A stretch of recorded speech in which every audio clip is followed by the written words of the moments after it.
Sup guys, I'm Kel, Red Zone Rogue, and today I have another Force of Will strategy video for you guys. Keep in mind that this is not a deck tech, but is instead a strategy video with the intent of inspiring you guys to go out and make your own dank builds. But in case you don't care about any of that crap, there is a deck list in the description down below. So today we're going to go over a pretty basic strategy, but one that is fun nonetheless, one that a lot of new players like to go to, even veteran players as well, and that strategy is burn. Specifically, we're going to do mono red burn or mono fire burn. Mono fire, all the fire. So the ruler for this version of the deck is Mars, Fortuneteller of the Fire Star. I really like Mars. I think he's a pretty good ruler for this deck. You can go some other routes as well. You can go Charlotte, because when you J activate her, you can draw a whole bunch of cards. Some other ones, like, you can go Bahamut. He's a classic, but I really like Mars. I think he's pretty good. Charlotte's also good, but in different ways. So let's go over what Mars does. He's actually very, very simple. Other than having actually really cool art, he has a judgment cost of 2 fire and 1 of any color. One of any will, I mean. He has an Energize, which is also really good, something that Bahamut does not have. And he has the mana mechanic that Mercurius and Soul also have. He comes into play, or he starts the game with 2 mana counters on him. And you can remove a mana counter from him to produce a Fire Will. And you can only spend that to play Ancient Magic cards, which is relevant. There's only 1 Ancient Magic in this deck, but we will be using it to dome our opponent for 2,000 damage, which is why I play Mars. And on his other side, it's not super relevant. What is relevant, I mean, he does look like Scorpion or something from Mortal Kombat, which is pretty cool. When you J-activate him, he gets 5 mana on here, and if you have a Demon of the Crest Namblot in your hand, you can remove him from the game, and if you do, then he comes into play with an additional 5, so he'll come into play with 10. And that's what you want to do. 10 additional ones. So 2 from the start of the game, plus this 10, he casts 12. And that is more than enough to cast the card we're going to talk about later, to dome our opponent for 2,000. He also has First Strike if you chucked a Namblot. So let's move over to some of the burn cards and some of the dudes we're going to play. Alright, so first up we have Flame Sprite, Lancelot, and Athena. And I'm going to take the time right now to note that every single card in the deck can deal damage directly to your opponent's face the turn that you play it. So basically, every card that you draw from the top of the deck will have the potential to damage your opponent's face. And with that said, I am not running any Ruck Eggs. I know it's a travesty against all that is fire, but I've run into a lot of situations where late game, my opponent's stalling out, they're playing a heavy control deck, I haven't killed them yet, they've gained some life, and I draw a Ruck Egg. And it's like, if this was any spell, like literally any other thing that could deal damage, I would have won. And it's probably best to play Ruck Egg for the consistency. We are playing some stuff that goes well with it, but I just didn't like it. I couldn't do it, man. I just had to go all damage. So let's talk about some of the damage.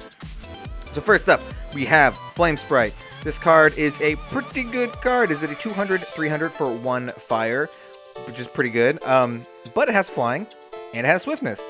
So yeah, 200 damage to your opponent's face, the turn you play it. This is a great turn 1 drop. And you can rest it to deal 100 damage to target Resonator for each fairy you control. You will probably not be doing that, because you want to go all the damage to your opponent's face. Next up, we have Lancelot, one of the best aggro cards in the entire game. Lancelot, the Knight of Mad Demon. And he's just a 600-600. Let's get it all in focus. 600-600 for 2 fire. He has swiftness. Don't mind the stuff in the reflection. He has swiftness. And as you choose a card to attack, you must choose this card if able. So you have to attack with him every single turn, and he has to be the first one to attack with. Unless you have multiple, then you can choose which one to attack with. But I digress. And whenever he attacks, if his attack is 1,000 or more, he deals 700 damage to target Resonator. And you can pump him for 1 fire to get plus 100, plus 0 until end of turn. He's very, very good 2-drop. Probably one of the best in the entire game. And then, lastly but not leastly, we have, I know that's not a word, we have Athena, Titan of Revenge. And I'm only running a couple of these in the deck, because 3 is kind of a high cost for this deck, but I really like Athena. I think she's really good, especially late game. If you draw her, like late game for this deck is like turn 6. That's super late. If you draw her that late, she's really good, because you can do a ton of damage, especially on like an empty board or something. She's a 700-700 with swiftness. Whenever damage is dealt to you, you get to put 2 +1/+1 counters on her, and you can pay 1 fire, and she deals 100 damage to each player. So you can play her, then pay a bunch of fire, dome each player, and then she gets bigger and then attack for a crazy amount. I really like Athena. I mean, other than having really sweet art, I think this card is fantastic. All right, next up we have some must-have cards for a Mars deck, Demon of the Crest Namblot and Cthulhu the Living Flame. Let's go over Namblot first. We already went over his interaction with Mars in the beginning, but he's a 500/500 for 2 fire. He has swiftness. When he enters the field, he deals 400 damage to target J Resonator. If your ruler is Mars, it is. And at the end of the turn, you have to return him to your hand. So basically, you can just play him for 500 damage, kill one of their mana dorks or something, and he comes back to your hand to pitch when you want to, J activate Mars. I think he's a pretty good card. I run a full playset of him, and he's not too bad himself.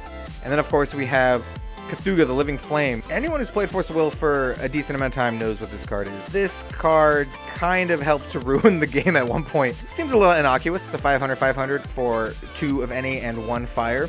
It has swiftness. It's a Cthulhu, but what makes it really oppressive is the incarnation. You can banish 1 fire resonator rather than pay its cost. This is the only card that really interacts with Ruck Egg, which is why I'm not playing Ruck Egg, and it's still like free 500 damage. So what you can do is you can, play Namblot, attack for 500, pitch Namblot, play Cthulhu, attack for 500. If you have another Cthulhu, you can play him, attack for 500. You can do crazy burst damage with Cthulhu. I think he's really good. You can play Ruck Egg, pitch it with Cthulhu, and then search for another Cthulhu.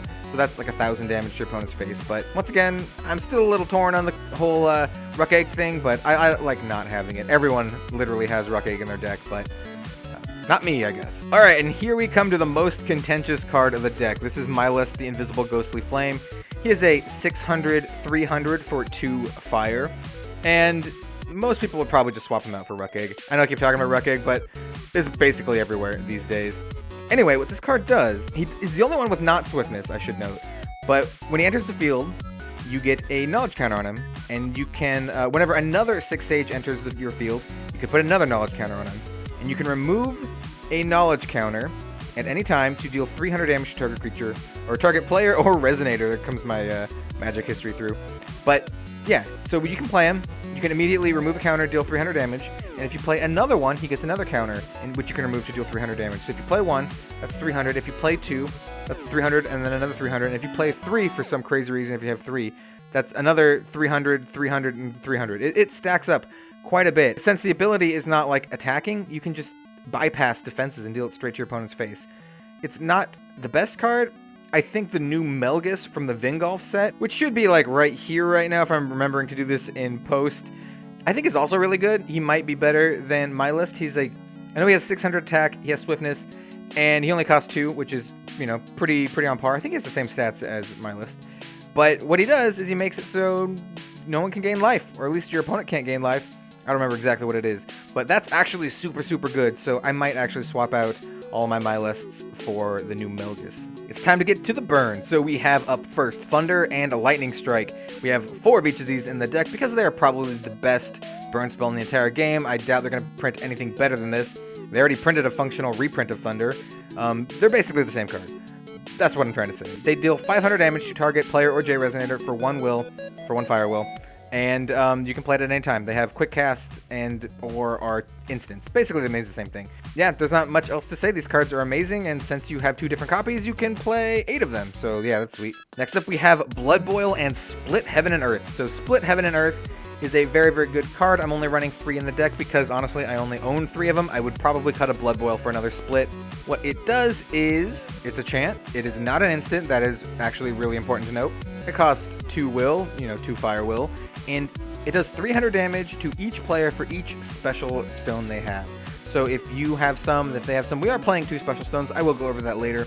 But it will usually deal a crap load of damage to your opponent's face and almost none to you. It's a very good card. If they're playing a monocolor deck, it is much less good. Still pretty good. And what Blood Boil does is, it's also pretty good. You can play it for, this one is a instant, by the way, 1 of any and a fire, and it just deals 600 damage to your opponent's face. Or you can buff a dude plus 800 plus 800 until end of turn, and then that dude dies. Normally, you're just going to do 600 damage to your opponent's face. And last but certainly not least, we have the Invitation of Disaster. This is the whole reason we're playing Mars. This is our big finisher. It costs 2 fire and 1 of any. It is just a chant, but it is an ancient magic. It does not have, it's not an instant or anything like that, but that doesn't matter. And what it does is you can choose one. Deals 800 damage to target Resonator. No, we're not going to do that ever. Well, maybe, but generally not going to do that. If it was Awakened, it deals 2,000 damage instead. Or this card deals 800 damage to your opponent, and if it was Awakened, it deals 2,000 damage instead, and you can awaken it for 6 and 2 fire. So you can basically play this for, 6 and 2, that's 8 plus 3, that's 11. 11 will and deal 2,000 damage, half of your opponent's starting life, to their face. That is insane. You can deal an incredible amount of damage, and if you can manage to somehow J activate like early, probably the earliest would be turn 4, but still, turn 4, this deck has a very strong turn 4 kill, even without this. And with this, is just, solidifies turn 4 kill. And finally, we have the Magic Stones of the deck. This is pretty simple. We have 2 special Magic Stones and a bunch of Fire Stones, all with different art, because I am crazy like that. But let's go over the special Magic Stones first. So we have Little Red, the Pure Stone. I've said this in the Elf video, but I think this card is basically a must-have for any monocolored deck in Force of Will, Wanderer. When it comes into play, you choose an attribute, and you can rest it to produce 1 will of the chosen attribute. And then you can also rest it to give a Resonator that shares the same color, plus 200 until end of turn. So you can basically pump up your dudes with this card, deal an extra 200 damage, which is really good in this deck. You're playing everything with Swiftness. This is just an extra 200 damage on top of whatever else you might have. The other clause is you can only have 1 of this card on your field. That's what a True Stone is. You can only have 1 of the True Stone. And the next one is very, very similar. It's Milest, the Ghostly Flamestone. You can rest it to produce a fire, and you can pay a fire and rest it to make a J Resonator this turn, deal an additional 200 damage. Obviously, Little Red is better, but this is still pretty good. Alright guys, well there you have it. That is my Mars Wanderer Burn deck. I think this deck is a lot of fun. It's really quick. You can get a lot of games in with this. And basically any format, in my opinion, needs to pass the Burn test. I know Burn really isn't strong in New Frontiers right now, which is a pity. Burn decks like this do a really good job of keeping combo and control decks in line, and it allows for more mid-rangey stuff to be successful. I really hope to see a resurgence of aggro and Burn into New Frontiers. Not oppressively so like Bahamut, but at least competitive. Anyway, if you guys liked the video, then maybe leave a like, maybe even subscribe. Every little bit helps, and I appreciate it oh so much. The channel is still growing, and I am very grateful. I'm not sure what I want to do yet for the next video. I'm either going to do just a standard Fox build with the Uber Fox that I got from my box, or maybe a Scheherazade Wanderer control deck. The Fox build would be a New Frontiers, just a very standard build, probably just Wind and Darkness, and Scheherazade would of course be Wanderer. Let me know in the comments if you have a preference. If no one leaves a comment or anything, then you know what, I'll just do whatever. Anyway, regardless of what you do, thank you very much for watching, and I hope to see you guys next time. Have a good one all, and I'll see you later.